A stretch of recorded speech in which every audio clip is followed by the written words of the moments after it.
Hey guys, my name is Tommy. Welcome back to the channel. Today I want to talk about boss fights and some things that GMs can do to make sure that we've prepped enough and we have a challenging enough encounter for our players so they don't just walk in, see the big bad thing, and crush it in a couple rounds.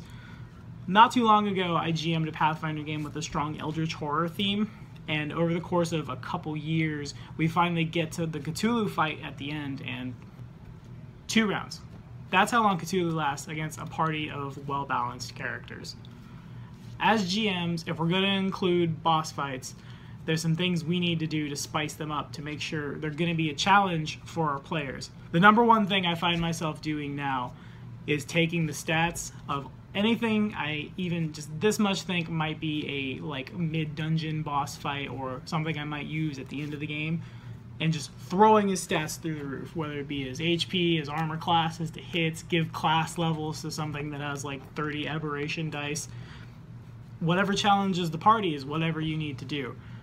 You'd be surprised how much damage an entire party focused on one guy can dish out in a single round. So don't be scared if you're throwing an extra 200-300 hit points on what's supposed to be a super challenging fight, because they're going to eat through it with pretty much no problem. If they're not, you can always just turn the dial down behind the GM screen. They're never going to know unless you tell them. Another thing I like to do, say at 25% HP loss on the boss's part, he retreats and his minions enter the room and the party has to contend with them, or this awakening evil god uses his awakening evil god powers to cause an earthquake or a volcano to erupt or some what have you, to challenge the party, make sure they're taking damage, make sure that it's not just they're going to expend all their resources on this one guy who only has so much resources, so much action economy versus a party of probably more than one character. He just dies.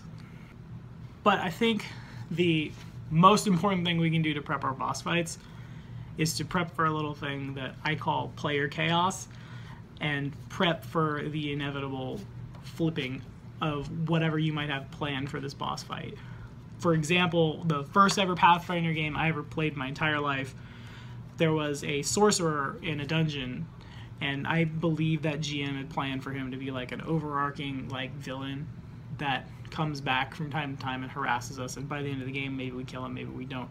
It never got that far, because when he shows up, we rolled high enough stealth checks versus his natural 1 perception to get the jump on him, drop him in a round. We gained like 3 or 4 levels in one shot. But we also pissed off that GM who had to stop the game and explain that this was supposed to be for something else and how he's not supposed to be dead yet. And we had to all coddle him.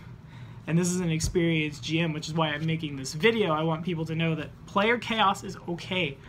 And if they find a way to kill this guy who's supposed to be really strong in 1 or 2 hits, or if maybe they don't care for the lore so much as they're in character or in player, they want to just kill this guy, get his loot, get his gear, get the experience, that's fine too. If they're having fun, you're doing your job correctly. Sometimes players just don't see the boss RP, or they just don't want to go through the elaborate story arc. For example, say this sorcerer wants you to go travel across the world and find these pieces of some magic item, or he kills everyone in the world. Maybe they don't want to deal with him. Maybe in character, whether or not they would die in this attack, they'd much rather just fight this dude outright. And sometimes the dice are just in their favor. As the GM, just roll with it. You can always make something stronger later. So that's all I have to say about that. If you have anything to add, throw it in the comments. Be sure to like and subscribe for more videos, and we'll see you next time.